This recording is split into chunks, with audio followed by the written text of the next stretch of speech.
qui va donc suivre l'élève du CP jusqu'à la 3e.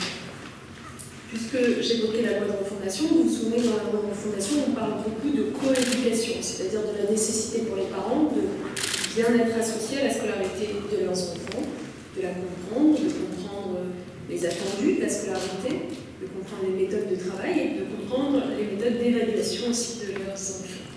Et donc, l'objet de ce nouveau livret scolaire, c'est de donner les informations les plus précises possibles aux parents pour qu'ils puissent suivre les progressions de leurs enfants.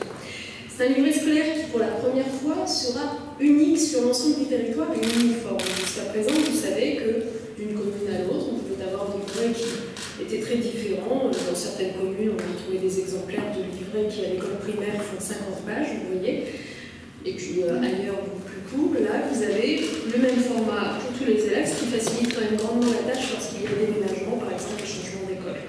Donc, un nouveau livret scolaire qui, année après année, de façon trimestrielle, va se composer de bulletins scolaires, tels que chacun les connaît, avec des matières, et soit une évaluation par compétence, soit une évaluation par note, puisque les deux se pratiquent aujourd'hui.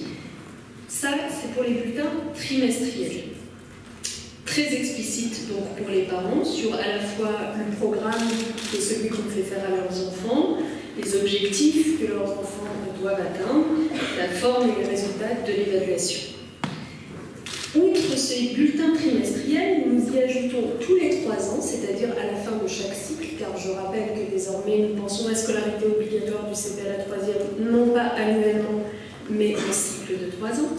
À la fin de chaque cycle, nous y ajoutons désormais une espèce de check-up plus général pour dire aux parents où en est l'enfant, pas seulement par rapport aux disciplines et par rapport au reste de sa classe, mais par rapport aux compétences qui sont attendues de lui pour atteindre à la fin de la scolarité obligatoire le fameux socle de connaissances, de compétences et de culture.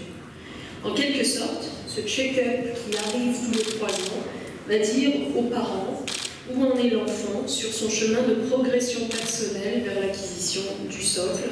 Ce sera une appréciation plus qualitative des forces et des faiblesses de l'enfant.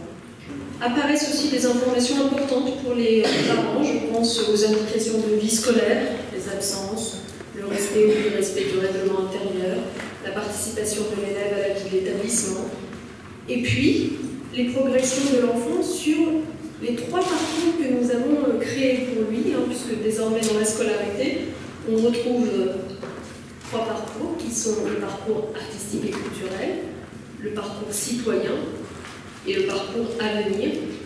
Le parcours artistique et culturel, je crois que tout le monde l'a en tête, c'est celui qui permet tout au long de la scolarité aux élèves de se familiariser avec des œuvres grâce au partenariat, des œuvres culturelles, bien sûr, grâce au partenariat construit par leur établissement scolaire avec les institutions culturelles du territoire.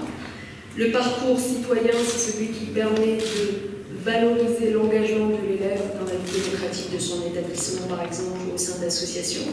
Et le parcours à venir, c'est celui qui permettra désormais, à partir de la classe de 6e, aux élèves de découvrir le monde professionnel beaucoup plus fréquemment qu'ils ne le faisaient jusqu'à présent, en invitant des chefs d'entreprise à venir s'exprimer dans l'établissement scolaire, en faisant des visites de classe dans des entreprises, etc. Donc ces 3 parcours qui scandent la scolarité des élèves seront également appréciés dans ces bulletins périodiques qui seront remis aux parents, ce qui permettra à ces derniers de valoriser aussi l'engagement de leurs enfants dans ces 3 parcours qui ne sont pas juste un supplément d'âme, mais qui doivent apporter aussi quelque chose aux enfants en matière de maîtrise de compétences. Ce nouveau livret scolaire, c'est un peu l'équivalent d'un carnet de santé. Voilà, je m'adresse aux parents qui vont, je pense, bien visualiser les choses. C'est un peu l'équivalent d'un carnet de santé dans le sens où tout le monde aura le même carnet de santé, avec les mêmes passages obligés. Et donc ce que je vous présente là, c'est les passages obligés en quelque sorte. Avoir un carnet de santé ne vous interdit nullement en tant que parent d'emmener plus souvent que prévu par les passages obligés votre enfant voir un médecin et donc avoir plus souvent des évaluations. Donc si une école ou un établissement veut fournir aux parents plus souvent que ce qui est indiqué ici des évaluations, libre à elle, au contraire, tant mieux. Moi je suis en faveur de tout ce qui rapproche l'école des parents. Mais l'idée de ce livret scolaire unique, c'est vraiment que les parents puissent disposer d'un document uniformisé qui suive l'enfant tout au long de sa scolarité. C'est quand même assez formidable, parce que je suis sûre que ça a pu être un regret pour vous comme pour moi. C'est quand même assez formidable de se dire qu'à la fin de la scolarité d'un enfant, on peut retrouver, sur la base d'un même référentiel d'évaluation, sa progression de quasiment 15 ans de vie. Et donc pouvoir comparer, voilà, donc c'est ça qu'apporte ce nouveau livret scolaire. Bien sûr, les établissements peuvent en faire plus s'ils le souhaitent. C'est un point important. Bien sûr, les nouveautés introduites par le nouveau brevet et de manière générale par ces nouveaux modes d'évaluation que je viens de vous présenter impliquent des changements pour les enseignants. Et notamment la nécessité pour eux de travailler en équipe.